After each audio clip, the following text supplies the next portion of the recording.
Nope, wrong thing. Wrong thing. Thing that isn't live.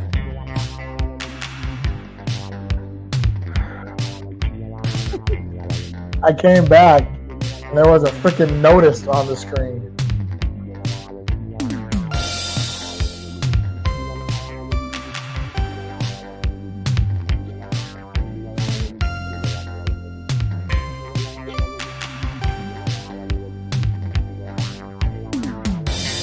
All rise. The Court of the Mind is now in session. At least my little version of it in this little corner of the world. This is Judge Nicholas coming at you with another episode of Big Stick Digital Nomad. We might be live, depending on when you listen to this. We might be recording or in the recording in your ears the way you normally listen to it. Who knows? You knows. We don't. It's Big Sexy. Good morning, good afternoon, and good evening. Whenever this is hitting your ear holes, I hope that it is good. Dude, so much can change in a week. Yeah. Like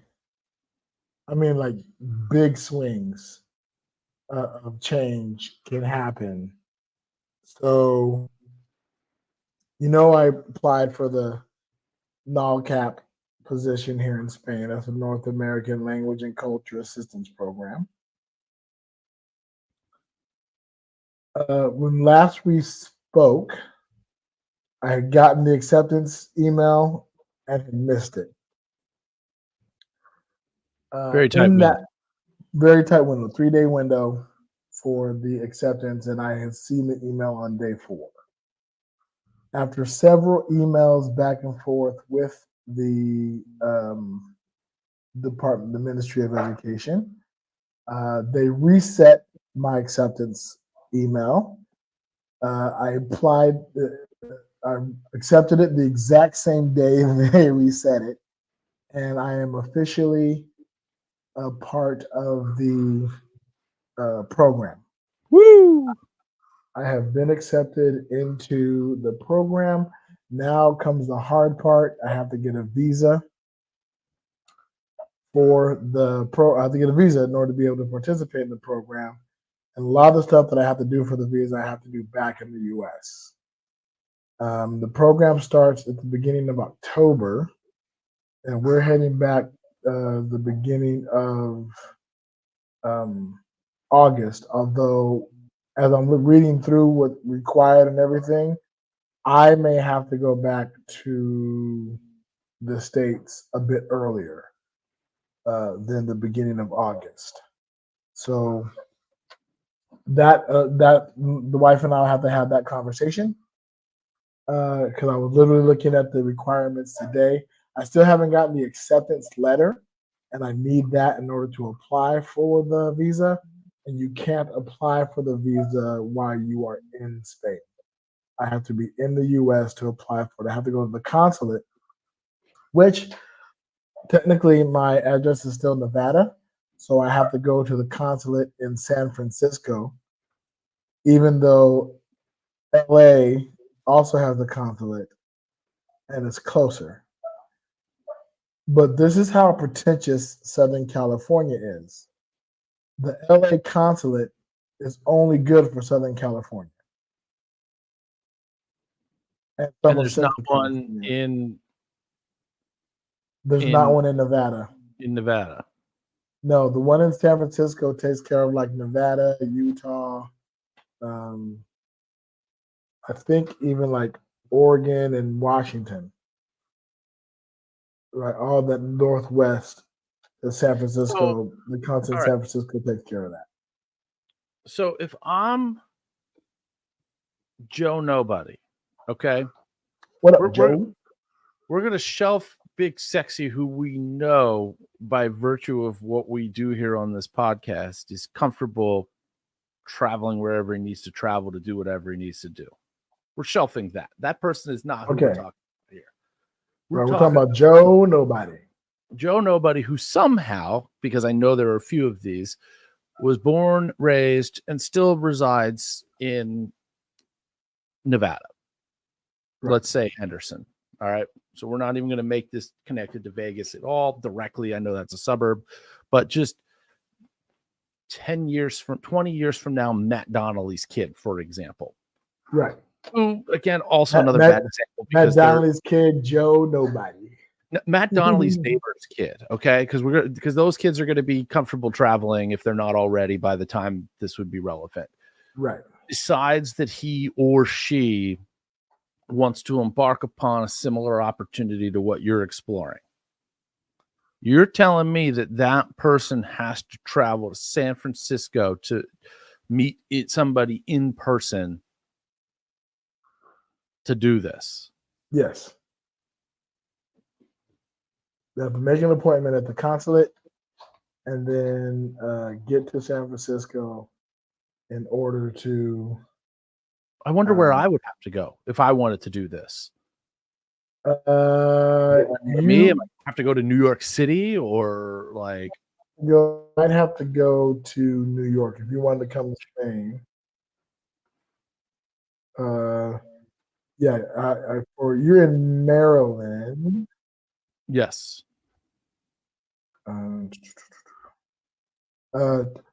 Everybody talk amongst yourself. I'll look from U.S. Embassy in Maryland. Hey, you know what? While Big Sexy is looking up this little bit of information, I want to thank some people who are helping to make this bad boy happen. These are people who are their own free will. I mean, they've done this completely on their own at our suggestion. And we know I'm a bit of a master of influence and suggestion, but you still have to take that next step. These folks have gone either to patreon.com/Big Sexy Nomad. I don't even remember what it is because I just go to bullwiththebutthole.com. These folks have gone there and have signed up. There is a free tier. There are paid tiers that get you swag, but there is a free tier. So you don't even have to pay us money over there at bullwiththebutthole.com to get your name on this list. We're talking about J.W. Reynolds, a.k.a. Scoop Jesus, a.k.a. Scoop Jesus, a.k.a. Journeyman Jesus, who he didn't put that in here, but I know that he put it in an email. We got Jesus. Estafix. How close was I? Good. A Steph Tix, yeah. We got Galen Diggs, Jen, Tess, Joe Smith, Rainbow, Dreamcatcher, The Love Podcast. We got Billy H. That is Billy H from cruisehabit.com. Now, if you don't know about cruisehabit.com, if you don't know about Billy H, you guys are just sleeping at the wheel here. Cruisehabit.com, bitches. That's right. That's Billy coming at us to talk about cruisehabit.com. Tons of information. Most of it's free. We got Margaret White, Smitty Scoop, Angel Bree, Chris Lowry, Michael McKenna, Lee Popsicle, Sebastian Robbins, and Joshua Tarr. Those folks all went to our Patreon, probably bullwiththebutthole.com, maybe not. They're like OG since day one. We want to thank you all, whether you are at a paid subscription level or at the free subscription level. You guys are all part of what make this whole thing happen. And all of you who are listening. Special shout out to our to cruisehabit.com and our friend Billy, because he is at our sponsorship level. That's right. Where we will absolutely 100%, 110% play an ad for cruisehabit.com, such as this one. I'm Billy. And I'm Larissa. Come talk ship with us at cruisehabit.com/BSDN. Safe travels. That's right. We will too. If you are at the sponsorship level, we will happily ask you to record an ad, and we will play that ad during our episode. If we get enough people at the sponsorship level, we'll stagger it. We'll play some ads here, some ads there. You know, the good old fashioned. This episode is brought to you by Shit on the Shingle, and we'll play the Shit on the Shingle ad. You know, this episode is brought to you by cruisehabit.com and so on and so forth. So feel free to join the sponsorship level, even if you don't necessarily want to have an ad. You just want to support the podcast at that level. Feel free to go swing on over to www.patreon.com/bigsexydigitalnomad, or better yet, just bullwiththebutthole.com and join there. So back to our regularly scheduled program. So you would have to go to Washington, D.C. Okay, that's not bad. Yeah, that makes more sense. Where you're at in the world, you would go to D.C. D.C. is responsible for Maryland, Virginia, West Virginia, D.C., and North Carolina. Whereas New York is responsible for New York, Connecticut, Delaware, Pennsylvania, and New Jersey. Yeah. Now San Francisco is responsible for, hold on to your butts, Alaska, Northern California, Hawaii, Idaho, Montana, Wait. Nevada, Hold on. Oregon, Washington, Wyoming, and U.S. Pacific. So if you are in Hawaii or Alaska and you want to do this program that you're doing, my default response is give up now, but you've got to go to San Francisco. You have to apply for it in San Francisco. You'll be mailing out stuff in San Francisco, but you'll probably also have to, if they require an interview, schedule an interview and go to San Francisco for that interview. Wild. That is wild. Yeah. Yeah, especially if you're in Alaska or Hawaii, you're going to want to make sure to start that process early. We're nail biting this process. It's a little nerve wracking to be so close and to already be here and trying to do things between both and everything. So that's why I'm saying I might have to run back to the U.S. a bit earlier. We may have to run back. I don't know if she'd come without me or not, but or she'd go with me or she'd stay. But in order to do the paperwork and get everything done, I may have to run back before previously planned, which, like I said, things change quickly, things happen weekly. And if that's what I have to do in order to stay here long term, I'm okay. As much as I would hate leaving everybody so soon, I love being here, but it means getting a visa to be able to be here for a year. Done, son. Yeah. Yeah. So right now, what I'm waiting on is the official letter of acceptance. And as per my slip up before, I now officially check my email at least a day, because I never want to miss that again, ever. So I check my email and then I search for, not only did I add their email address to my contact list, I also, when I check my email, search for their email address to make sure I'm not missing anything. So yeah, I'm hopefully going to become not hopefully, I am going to be a resident of Spain. Here's the tricky part. I got the area that I requested. Good. The very first area. Andalusia, Spain is a very large part of Spain. So I might not be in Malaga. My fingers are crossed that they'll give me a choice of what area in Andalusia I want to be in. Then I will make the choices from there. But I could end up like in Seville or Granada or, Rincon or El Palo or some other part of Andalusia that I've never been before. And then maybe a little bit more remote. But we'll see. We'll see what happens. Well, that's exciting. I'm glad that didn't, that little hiccup didn't completely derail the whole train. Yeah, because it really could have. I was in serious depressed mode for a good hot minute. Was not happy with it. But the cool thing was I got that information on June 7th, which is also Prince's birthday. And everybody knows I'm a huge Prince fan. And so it just felt apropos that that I would all come together on that day. And I have been since since that information, been celebrating. I've done karaoke. Listeners, if you hear my voice sound a little bit funny, it's because I got sick and lost my voice on that celebratory weekend. I went out a lot, did a lot of hanging out, and it cost me physically. I got a good old fashioned throat congestion. Luckily, my our Airbnb host who lives here as well had a COVID test. Took the COVID test. It was not COVID, thank goodness. But I was worried it might be because again I was around several large groups of people.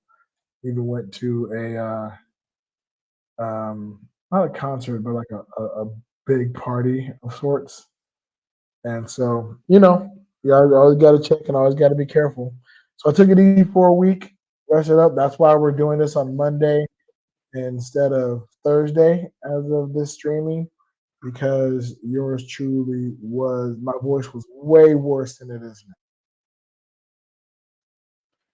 now. You've gotten the vid, yes, at some point? Nope.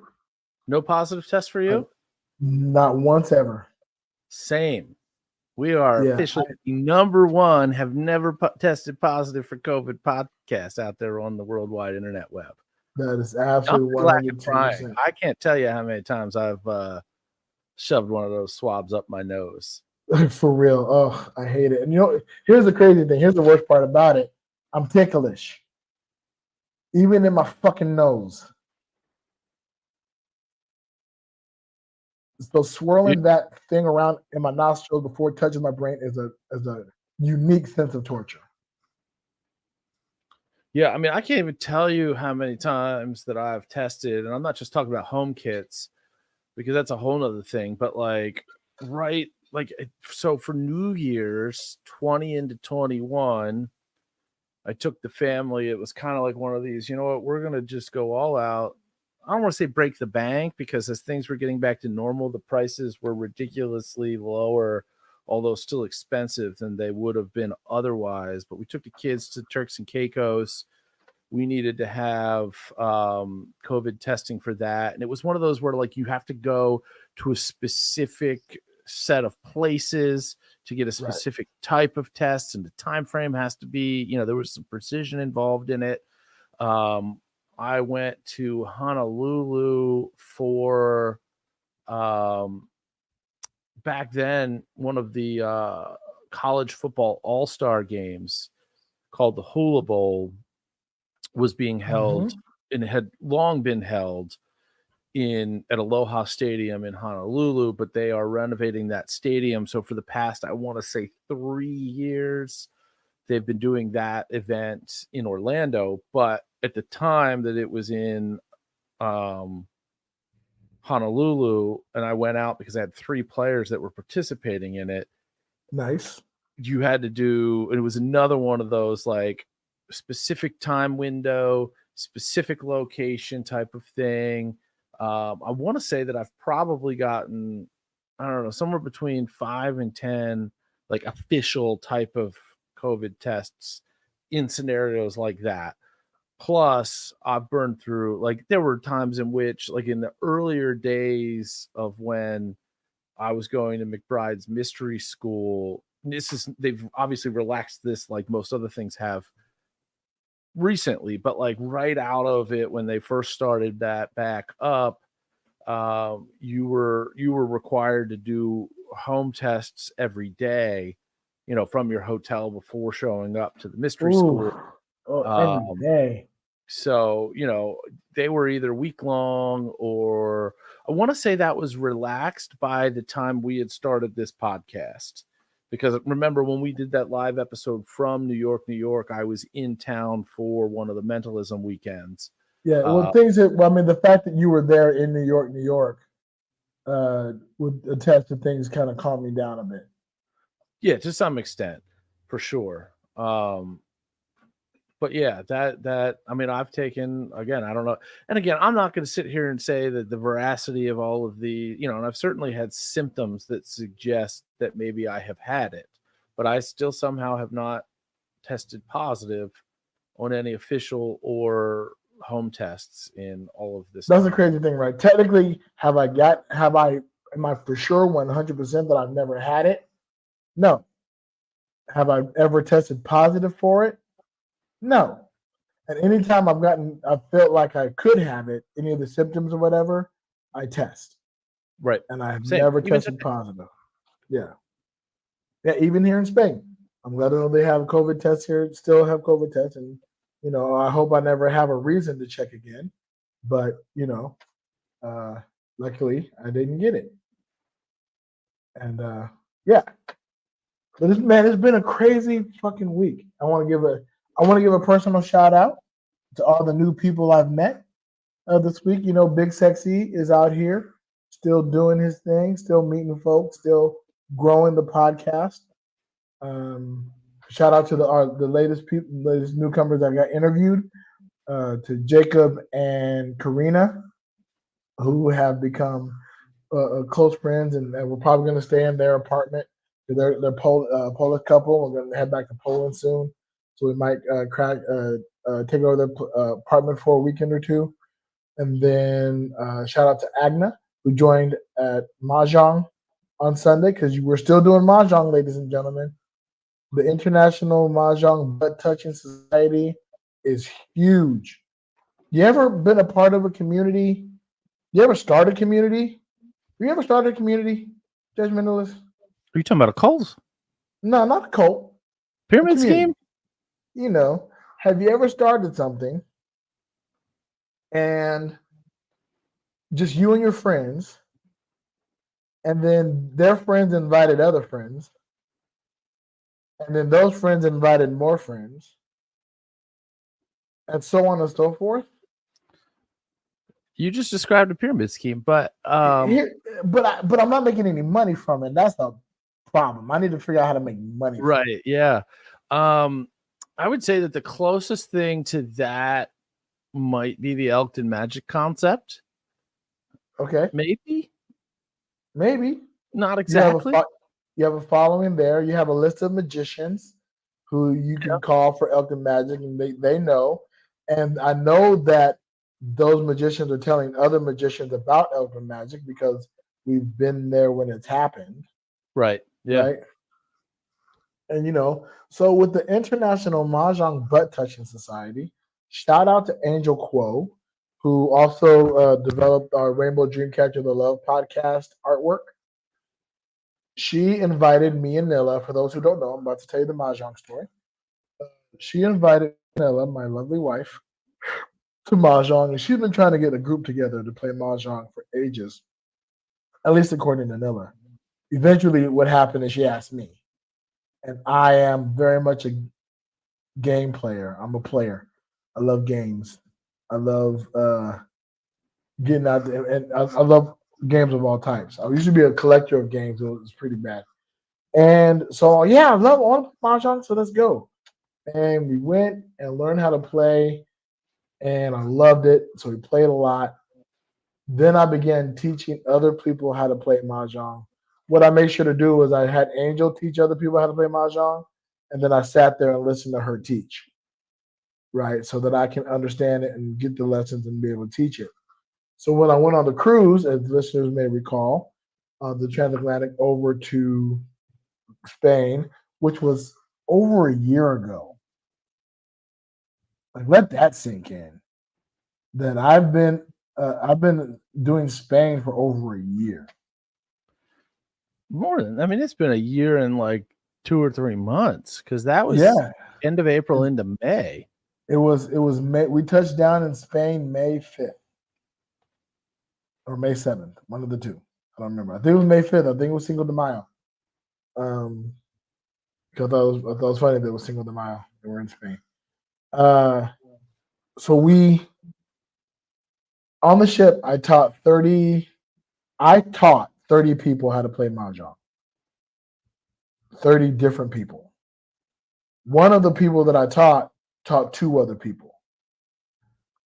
So on the Virgin Voyages transatlantic cruise back in 2023, 32 people learned how to play Mahjong because of me. Right? Like, that's mind-blowing to me.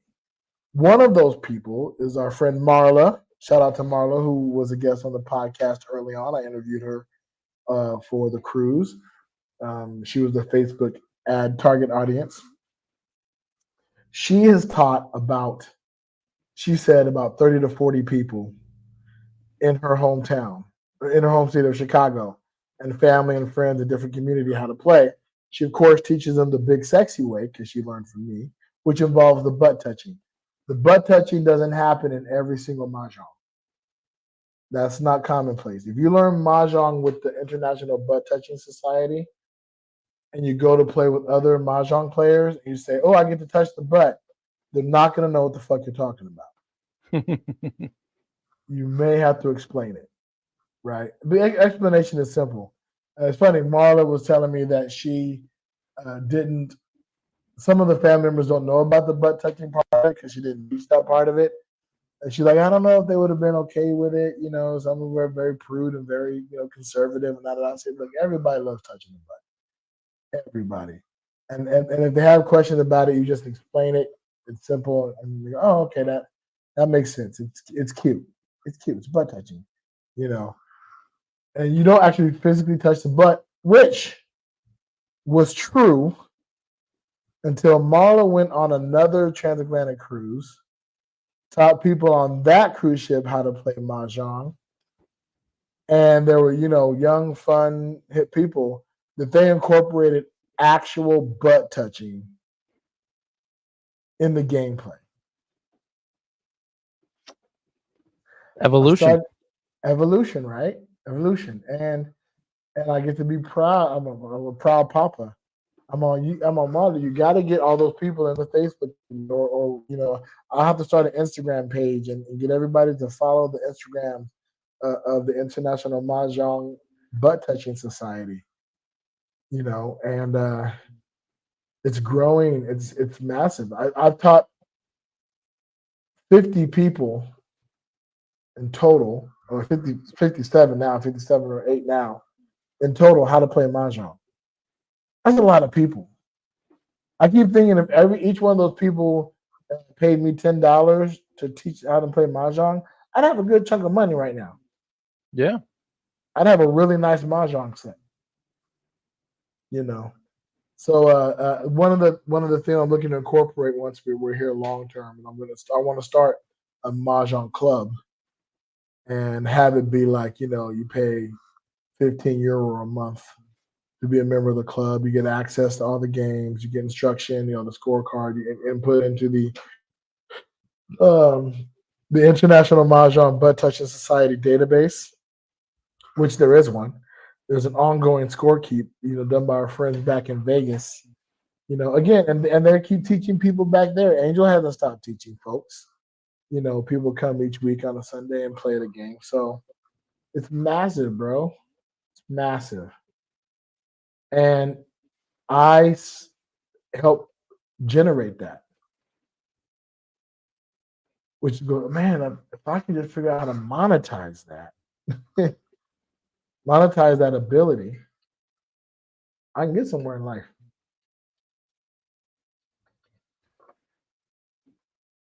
it's a process, difficult with you spreading the seeds of that knowledge all over the world and not doing it in one isolated place, but not impossible. That's for sure. Yeah, not impossible. If what I have to realize is I make myself the isolated place. Yeah. I am the isolation. I need to. One thing I need to do is I need to teach more people, and maybe that's what I'll do. Is I'll offer a workshop to teach people how to teach people, right? And then make the workshop like €50 or €75, whatever it is, for anybody who really wants to be able to go out in the world and teach other people how to play. I teach you how to play. You'll get your own set. I'll give you some background history. I'll teach you some of the Chinese of it, which means I got to learn some of the Chinese again. I learned a little bit playing with Angel. Angel's Chinese, and I played with Angel, her mom, and her auntie as a friend. And believe me, they play mahjong fast and they say everything in Chinese. So that was a very fun learning curve. So if I were to jump in on this right now, all right, where exactly on the pyramid would I be? So if you on the well, it depends on who you learn from. You'd be right up at the top. You'd be one of the top tiers because you'd probably learn directly from me. Yeah. And so you'd be the third tier down because I learned from Angel, who's the top tier, and technically probably Angel's mama's the top tier and aunt. But as far as International Mahjong Butt Touching Society, Angel's the top tier. Everybody the initial part of the society is one tier below, and then we spread our fingers to the tier below that, and then other people have spread below that. We really are multi-level marketing without the money. Knowledge is a pyramid scheme. It is Brogan. indeed. Brogan, can we put that on a t-shirt? Yo, please, Brogan, yes. Knowledge is a pyramid scheme. If anything else, that is definitely going to be the episode title. Yes. Speaking of, how are things going, sir? Other than spraining my wrist, pretty good. How'd you sprain your wrist? Please tell me you're playing paddleball with a bunch of midgets or something. I'm sorry. I do want to hypnotize a bunch of midgets. I don't know how to make this happen, but little people. We'll make sure we call them. Yeah, I'll be PC about it. All right, it'll be a fun time. Yeah. All right. Yes. Yeah. I just wish midget wasn't such a fun word to say. Listen, no, it's going to be. I'm getting stuck in my own head here. Yeah, I don't know. We were cleaning up because Thursday. So if you're listening to this live, which a couple of you appear to be 3 days from now, if you are watching it or listening when it drops tomorrow, Thursday, I am putting on the first Elkton Magic show that's going to be at the secret location, which is that parlor that is built above my garage. I believe that I've posted like work in progress photos and videos. Like literally, I'm pretty sure that it was on our Patreon that I posted the video of that huge crane, like bringing the drywall in. Yes. That was definitely on our Patreon. I will, especially during and after the show, we'll definitely put together more photos because it's ready. So obviously, like I said, it's a space that is above the garage in our house. And we moved in starting the weekend of October, the end of October 2 years ago. So about a year, a little more than a year and a half ago. And as you can imagine, anybody that has moved from house to house still have stuff in boxes in that garage. Well, that garage is where everybody has to go through to get to the performance space. So we did a lot of moving stuff. And admittedly, a lot of those boxes, a good chunk of those boxes were filled with liquor. Okay. Like a good box should be. Set up the bar up in the performance space. So a lot of that liquor got put in place, which meant a lot, so we cleared that out pretty substantially. We still have a bunch of stuff that's getting donated to wherever takes those types of donations that are still in there. But for the most part, moving a lot of stuff around, storing stuff in an upper area that we had installed, all this other stuff to clean that out and get it ready for people to actually show up and see a performance.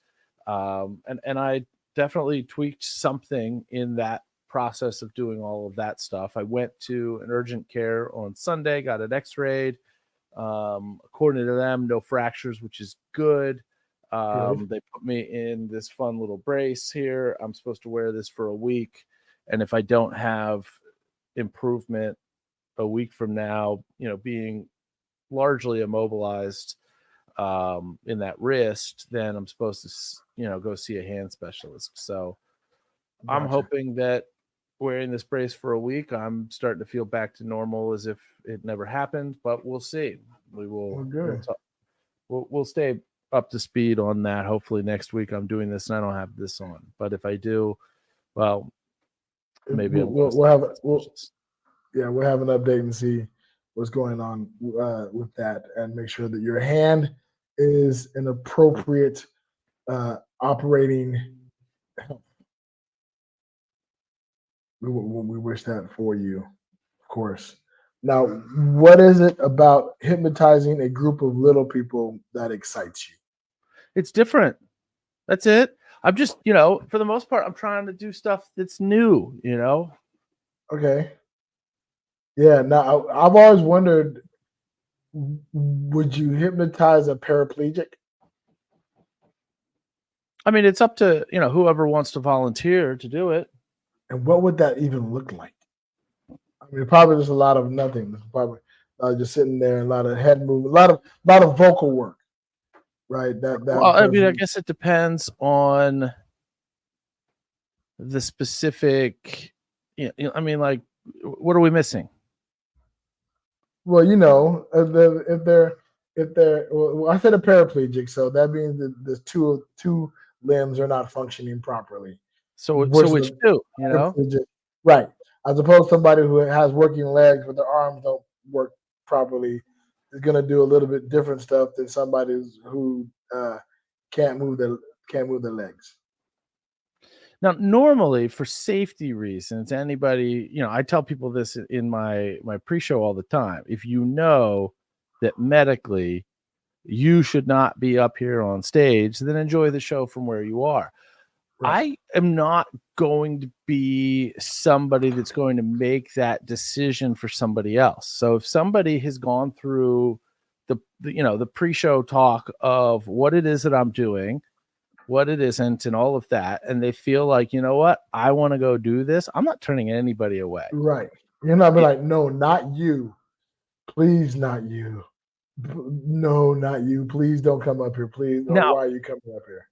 I'll amend that statement to the point where, like, if somebody is so like sloppy drunk that they're tripping to get onto the stage, I'll probably send that person back right away. But other than that, that's different. Inebriation is different than you have a physical ailment.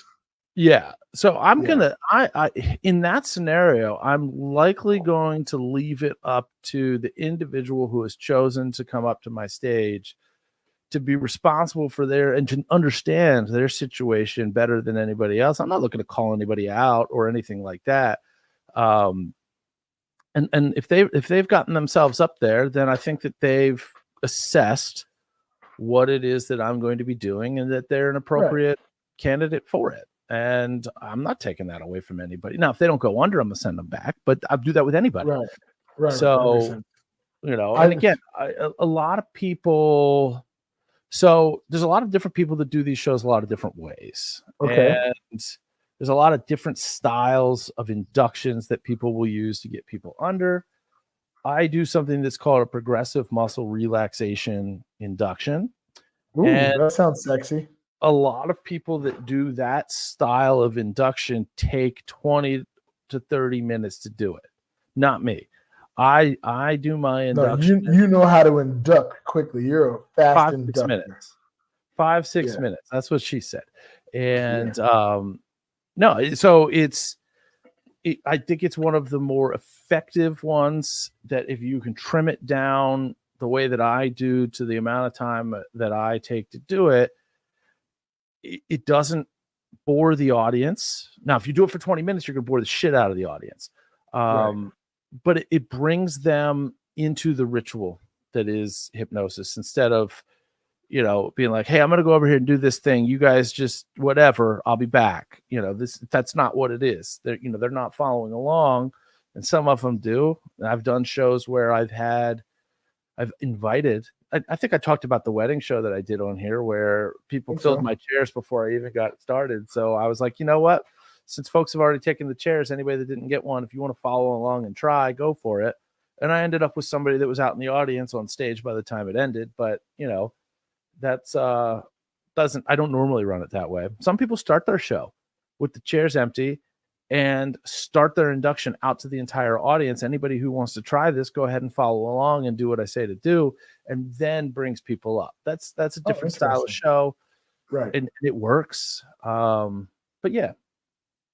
So I just have an image of somebody coming up whose legs don't work. They're in assisted wheelchair, and you don't know why they're in a wheelchair, and they absolutely want to come up, and they come up, and you put them under, and you have them dance. And they try to get out of their chair because their brain is saying they can dance. And they do the worm on the ground. I And I imagine the shock and awe. I want to see that video. I'm a horrible person because I want to see that video. You got to understand, Big Sexy, that even though I've had no formal improv training, I do feel like I have some improvisational in the moment chops and the ability to see that coming as a potential issue. And let's just play out this scenario, okay? Wheelie McGee is up on stage because I'm going to match your horrible person by giving him a shitty nickname.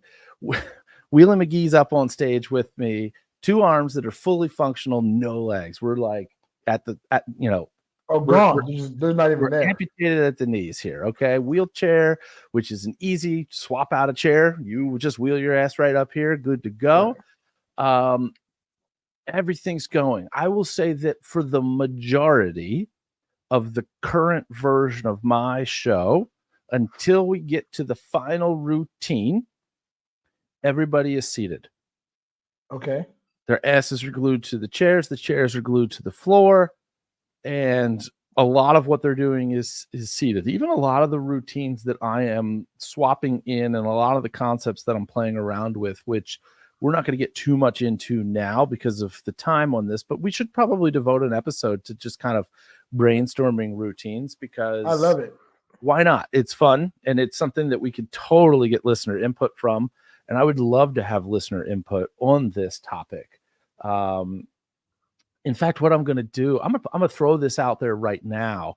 We're not going to get off on that tangent, but if you've got an idea for something that you would like to see done in a hypnosis show, shoot us an email, bigsexynomad@gmail.com. I would love to just, and I don't care how stupid you think the idea is, how there's no way that this could even possibly work. The idea would be something that you would like to see me get random ass people on stage to do. It can be trying to prompt them to say silly things, do silly things, act in a silly way. It doesn't even have to necessarily be silly, but I'm looking for the types of responses that cut down into snippets and little reels that will, blow up on the internet. But send any of those ideas, because here's what happens. You might, and again, anything, you might think that you have a bad idea, but we might read it off here, and maybe your idea isn't something that can be used in the show, but maybe it plants a seed and turns into something that is a good idea. Or send it to us in a voice message. We haven't had anybody use the prankcall.me in a while. It's still there. We think it still works. But yeah, most of my routines, people are seated, and I would pivot. And in the moment before I started the dance routine, I would create some sort of special role for the person that I don't want to stand up because they don't have legs moving around. Perhaps that person becomes the bouncer, or maybe I put that person in the champagne room. So I give them 2 stacks of napkins to just make it rain while everybody else is up and dancing. So, nice. I would shift gears a little bit. I would isolate that person. I would give them a role that elevates them. So I wouldn't do it in a way that diminished them or took them out of the routine entirely. I'd just give them a different job. And that job would be just as important.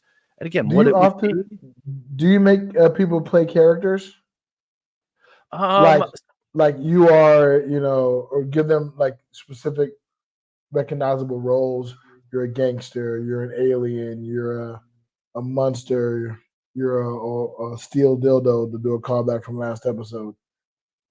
Like any kind of prompts in that nature? So I've done there's one type of routine. So the traditional routine that you'll see in a lot of hypnosis shows, you've probably done it when you were in a show yourself, is the bodybuilder pose.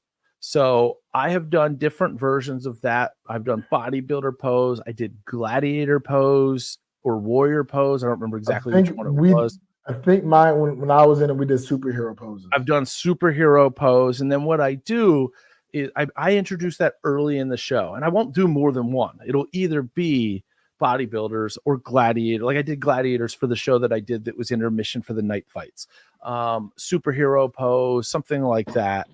And then it's something where the suggestion is there that anytime I say bodybuilder pose or gladiator pose or whatever, they're supposed to go into those poses. And then I'll take it to the next level, is that you're not just posing as a gladiator. You're not just posing as a superhero. You are a superhero. And I want everybody to think and imagine what your superhero name would be. And when you remember what your superhero name is, that alter ego, that one that has you out there in the streets, and you might even recognize not only what your superhero name is, but what your superpower is. When you have that ready, when you know what that is, you raise your hand. And then I will go up and down the line. And sometimes you'll get people saying some of the silliest things for what their superhero name is, or what their wrestling name is, or their gladiator name is. And sometimes I get stuff that I don't even understand. It might be a reference to some inside joke that they've got with some friends that makes no sense whatsoever. Like I got one of those in at the night fights with a gladiator name, and I'd have to go back to the film to even tell you what this guy said, because I didn't pick up on it. It didn't mean anything to me, but it was like, hey, that's great. Let's hear it for him. Right. So yeah, Nice. and some of that stuff, the way that I set up my set list is that I've got kind of a handful of what I call wild card routines, and they're routines that I may or may not do depending on who I've got, how playful they are, how fun they are. Like I'm looking to get certain people reacting certain ways to do certain routines. Not every, Right. It's not one size fits all. It's not every crowd is the same, which is that's one thing I love about hypnotism and that type of thing. Is the improvised element of it, is the human aspect of it. Like the people you get are different. We're fucking individual people. Everybody's an individual. So what you bring to the show varies, and I think that's awesome. Yeah, I mean, over the past year, I have evolved largely the same set list, and there have been some things that have tweaked here and there or whatever, but I'm doing largely the same show with those elements, like having the wild card section where maybe I do some of these routines, maybe I don't, depending on the people, but the base, the skeleton of it has been largely very similar, again with some tweaks over the year, but no big changes. I haven't blown it up and rebuilt the show yet. That's happening for Rochester. And also you just started out too. I mean, to be fair, but my shows are so vastly different show to show, even though I'm running a parallel set list to any other time I've run this show, more or less, still so totally different. The people make the show. Like a lot of times you'll see, promo stuff that, for hypnotists about be the star of the show. That's not BS. Like those folks that come up there and volunteer, those folks that come up there and are part of the show, they are the show.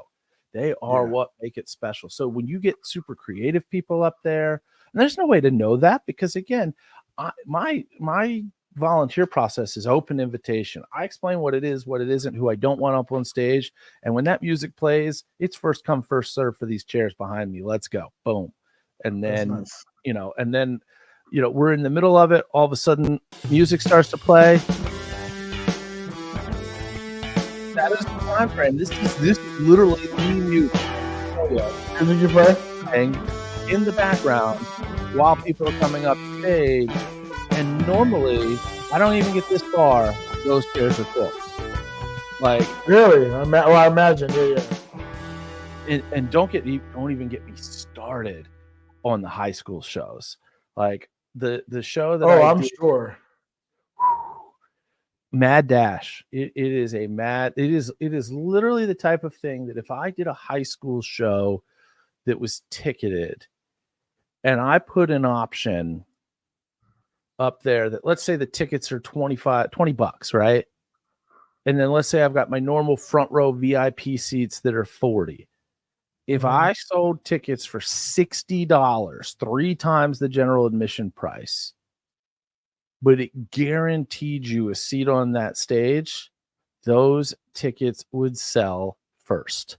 Boom, gone. Sure. Already sold out. Sure. I haven't listed the show yet. Those tickets are already sold out if it's a high school audience. Guaranteed every time. In fact, when I did the show back in April, that was a fundraiser for local marching bands at a high school, they filled those seats so damn fast, and there were extra people up on stage. And I'm like, hang tight, don't go back. And we pulled extra seats in. Right. I was saying, there's a way to set that up, right? Like you do. Let's say you have, what's your normal hypnotized number? Between 8 and 15, how many people? I've not done a show big enough to set 15. I think the biggest I've set chair wise has been 10. The smallest I've set is 5. Okay. And I try to make it kind of and there's no hard and fast rule on this in my head, but I kind of feel, hey, how big is the audience? Like if I've got 50 to 60 people in an audience, which is usually on the lower side for most of the shows that I do, I'm setting 5 or 6 chairs. About 10%, but I stop that. If I have 200 people in an audience, I'm setting 10 chairs. If I have 300 people in an audience, I'm setting 10 chairs. That right now, so 10 is your max. Right now, 10 is your max. Right now, without having a full-time dedicated assistant to keep tabs on the people up there with me, 10 is my max because I don't want 10 people on stage for the show. I want 6, 5. 7's a stretch. Like because I gotta make sure these people stay safe, and that number may modify even more depending on the setup. If I've got a stage where I'm 8 feet off the ground and there's a huge drop off into like an orchestra pit or something, less chairs.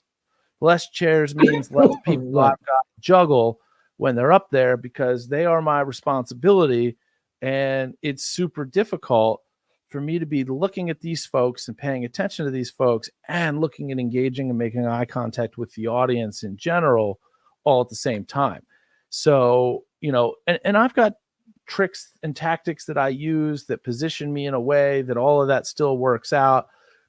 You'll see me in some of the videos spending a lot of time standing behind the volunteers once the show gets started. Now there's certain times in which I need to be in front of them. Like I'm not throwing, I'll always move back in front of them to give them napkins or whatever I'm doing, which is something that I'm also experimenting with, pivoting out of. In my June 27th show is probably going to be an experiment where I try out something new to potentially replace the napkins. Routine wise, it's going to be a similar concept. I'm just replacing the napkins themselves. And we're going to see how that goes. And I'm going to try to create a merchandising opportunity out of it. Whether it works, we'll see. Well, my point was that if you make some of those on-stage seats VIP, and then you leave extra for general audience, right? You're like, if you have a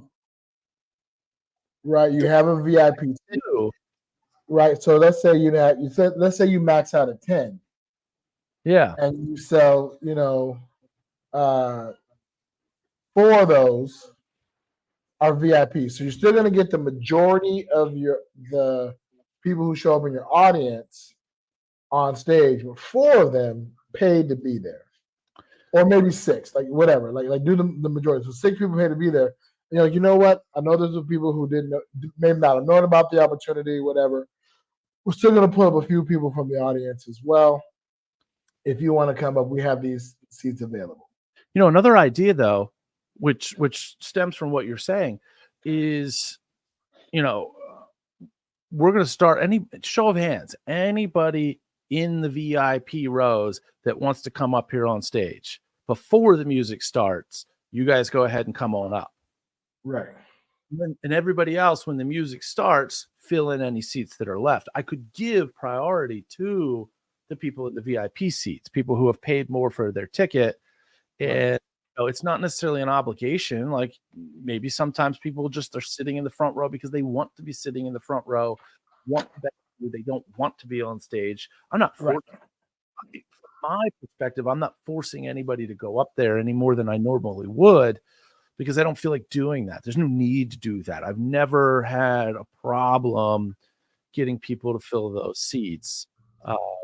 Yeah, once you get an assistant, once you get somebody who can help you out, this is what I've seen done at some of the hipster shows I went to in Vegas and other places, is however many people you want, you put double that number of seats on the stage. Yeah. Right. And so then as you eliminate folks, your assistant comes up and removes that chair. And like when Kevin does his then it show in whittles down. Vegas, he normally has 2 rows of seats, one in front of the other set up. Some people, I've seen shows where people will have 15 seats set up in a row, and when they fill, then they let people stand behind them. I don't know that I would personally do that. I'm not saying I'd never do it, but at this point in my comfort level in the career with juggling people, I don't want putting people under that are standing up. No, yeah, I can't imagine that. I can't imagine. Well, I can't imagine wanting to be being put under standing up. Right. Because I wouldn't, I wouldn't feel comfortable taking that to the next step. I would be super uncomfortable if I had more people under than I had chairs and didn't have a place to shuffle them back into the line where they'd had a seat. That would be tough. But yeah. Yeah. Well, shoot, we're almost done. One thing I want to mention before we sign off and get out of here, or rather, have you mention, is about the swag. I want to give an official apology to the folks who haven't gotten their swag. Congratulations to all the winners and what have you, people who won the swag. It's coming. Yeah, a couple weeks ago we talked about TeePublic and me and some issues with that. Not that there are any issues with TeePublic, but I decided to go directly to a local vendor. Those t-shirts are completed. I have to pick them up probably today or tomorrow. So anybody who's still waiting for one of those t-shirts, it should be coming soon, and you're going to get bonus swag. All right. So whatever size t-shirt you are expecting in Big Sexy Nomad style, you are also going to get one of the same size Between Two Minds. I have Between Two Minds lapel pins. I have stickers. All that stuff's going to be in the package. I probably should just surprise you guys with this and not tell you ahead of time, but guess what? I'm telling you about it. There's probably not a ton of time for this, but if by chance you hear this and are like, oh, let me shoot them a real quick email, I want that Between Two Minds swag to be in this size. No guarantees, but if your email gets to us before I prepare all these packages this week, then I'm going to do it. Not that those shirts are going anywhere. So on that note, and Big Sexy having a little bit of a I'm back. I had some coughing issues and some a little coughing spree. My our Airbnb host smoking, and so had a little reaction to that. But I'm going all good now, at least for the most part. I mean, sort of. Yeah, but guys, as we said in the beginning of the show, if you're looking to support the podcast, please make your way on over to bullwiththebutthole.com. We appreciate you there. Please, you can join for free, which is awesome. You can join the community for free. That's amazing.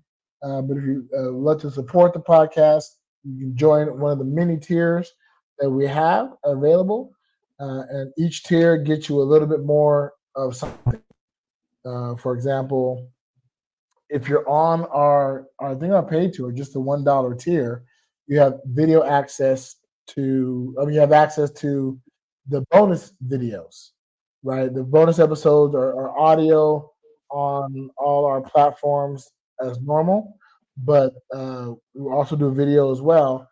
And if you catch not the last interview that I did, but the second to last interview I did, you get to see we had our very first in-studio gift. I say in studio.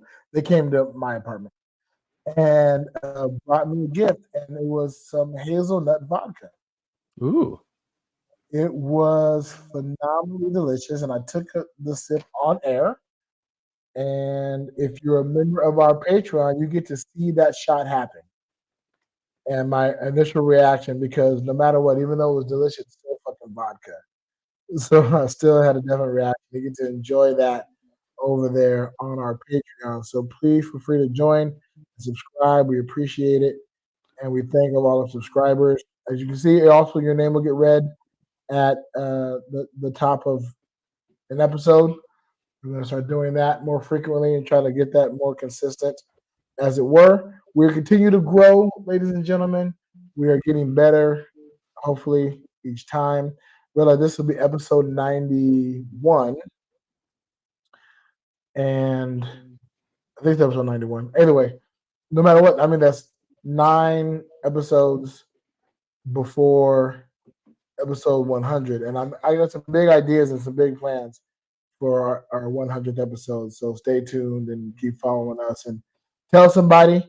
As we mentioned, we are a pyramid scheme. So if you're listening now, you're in the top tier. Knowledge is a pyramid scheme. Yeah. And if you share with somebody else, then they join because of you. Imagine how much they're going to love you, and you're going to profit off that knowledge as well. So please share our podcast with anybody you think would enjoy our particular brand of madness. I'm also in coming up on I'm in a creative space, and so I need some parody song ideas. So listeners, please send me some parody song ideas. You can either give me a song you want me to parody, a subject matter you want me to write a parody song about, or both. If you have like, oh man, I love this Dua Lipa song, and I want to hear it about a bagel.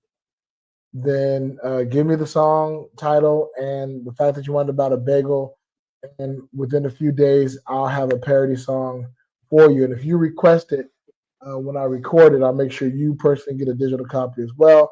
The copy will also go up on our Patreon, and I'll probably play a snippet of it in one of our episodes. Gotta love it. You have any other shows you got coming up at all? Anything else to promote?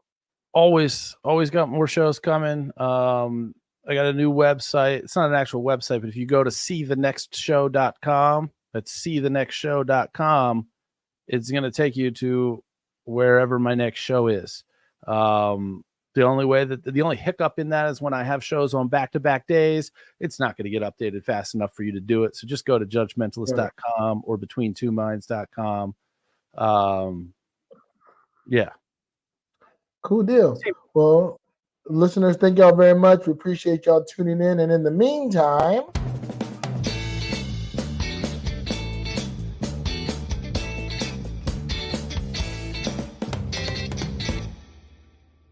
safe travels.